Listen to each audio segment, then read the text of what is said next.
எல்ஐகே அதாவது love insurance company நம்ம விக்னேஷ் சிவன் டைரக்ஷனில் நம்ம பிரதீப் ரங்கநாதன், சீமான், எஸ்.ஜே. சூர்யா, கீர்த்தி செட்டி அப்படின்னு சொல்லிட்டு சினிமா பட்டாளமே சேர்ந்து நடிக்க தேட்டருக்கு வர காத்துக்கிட்டு இருக்க ஒரு தமிழ் சயின்ஸ் ஃபிக்ஷன் திரைப்படம்.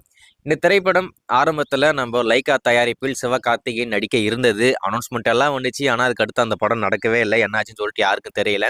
பல வருடங்கள் கழித்து நம்ம இந்த படத்தை பண்ணலாம் அப்படின்னு சொல்லிட்டு லைக்கா கிட்ட இருந்து வீடியோ கிடைச்சி நம்ம விக்னேஷ் சிவன் அவர்கள் லலித்தை வச்சு இந்த படத்தை லலித் ப்ரொடியூஸ் பண்ண நம்ம பிரதீப் ரங்கநாதன் ஹீரோவை வச்சு இந்த படம் பண்ணியிருக்காப்புல. ஆனால் இந்த படத்துக்கு இன்சைட் ரிப்போர்ட் ரொம்பவுமே மோசமாக இருக்குது. அனிருத் மட்டும்தான் இந்த படத்தை காப்பாற்ற முடியும், மற்றபடி காப்பாற்றுறதுக்கு இந்த படத்தில் ஒன்றுமே இல்லை அப்படின்ற மாதிரி சொல்கிறாங்க. ஸோ அது எந்த அளவுக்கு உண்மைன்னு தெரியல, வெயிட் பண்ணி பார்க்கலாம். போன வருடம் தீபாவளிக்கு இந்த படம் வர வேண்டியது. ஆனால் தீபாவளிக்கு டியூட், அதுக்கடுத்து எல்ஐகே 2 படம் வருது அப்படின்ற மாதிரி சொல்லியிருந்தாங்க. ஆனால் ஒரு ஹீரோவுடைய 2 படம் ஒரே நேரத்தில் ரிலீஸ் பண்ணுறது சாத்தியமே கிடையாது. அது ரொம்ப கஷ்டம். ஸோ அப்படி இருக்கும்போது யாருன்னா ஒருத்தர் தள்ளி போய் தான் ஆகணும். தீபாவளி ரிலீஸ் அப்படின்ற சொன்னது ஃபஸ்ட்டு டியூட் மட்டும்தான். அதனால் டியூட்டை கொண்டு வந்தாங்க. எல்ஐகே படத்தை கிறிஸ்மஸ் தள்ளி வச்சாங்க. கடைசியில் கிறிஸ்மஸ்க்கும் வரல. ஏன்னா இந்த படத்துடைய சேட்டலைட் டிஜிட்டல் இன்னும் சேல் ஆகவே இல்லை. அதை எப்போ வாங்குவாங்கன்னு தெரியல.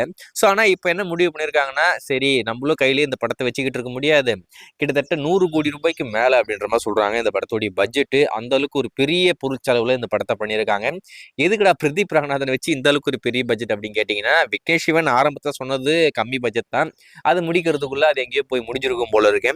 சரி இப்போ என்ன பண்ணுறதுன்னு தெரியாமல் நம்ம ரிஸ்க் எடுத்தே தேட்டருக்கு கொண்டு போகலான்னு சொல்லிட்டு முடிவு பண்ணி இப்போது February 12 இந்த படத்தை இப்போது தேட்டருக்கு கொண்டு வராங்க. படத்துக்கு சென்சார்லாம் முடிச்சிட்டாங்க. ஆனால் இந்த சென்சார் சர்டிஃபிகேட் தான் கைக்கு வரல அப்படின்ற மாதிரி சொல்கிறாங்க. ஸோ அது இன்னும் ஒரு நாளில் வந்துடும். ஸோ வந்துருச்சுன்னா படத்துடைய ட்ரைலரை ரிலீஸ் பண்ணி படத்துக்கு ஒரு ஐப்பை கிரியேட் பண்ணி ப்ரொமோஷன் ஆக்டிவிட்டி அது கொடுத்து கொஞ்சம் பண்ணிவிட்டு February 12 அதாவது வேலண்டைன்ஸ் டே ஸ்பெஷலாக இந்த படத்தை இப்போது தேட்டருக்கு கொண்டு வராங்க. எனக்கு தெரிஞ்சு 2 வருஷத்துக்கு முன்னாடி வேலண்டைன்ஸ் டே ஸ்பெஷலாக பார்த்தீங்கன்னா இந்த எல்ஐகே படத்துடைய முதல் பாடல் அந்த தீமா தீமா சாங் வெளிவந்து ஒரு மிகப்பெரிய ஹிட்டு. படத்துடைய ஆல்பம், பேக்ரவுண்ட் ஸ்கோர் எல்லாமே நம்ம அனிருத் சூப்பராக பண்ண போகிறாப்புல. அதில் மட்டும் எந்த ஒரு மாற்றமே இல்லை. ஆனால் குறையா இருக்க போகிற ஒரே விஷயம் டேரக்டருடைய படைப்பு இந்த எல்ஐகே மட்டும்தான். ஸோ எப்படி இருக்க போகுதுன்னு தெரியல. ஆனால் February 12 இந்த படம் இப்போ தேட்டருக்கு வரப்போகுது. நீங்கள் இந்த எல்ஐகே திரைப்படத்துக்கு எந்த அளவுக்கு ஈகராக வெயிட் பண்ணிட்டு இருக்கீங்க அப்படின்றத மறக்காமல் கமெண்ட்ல மென்ஷன் பண்ணுங்கள்.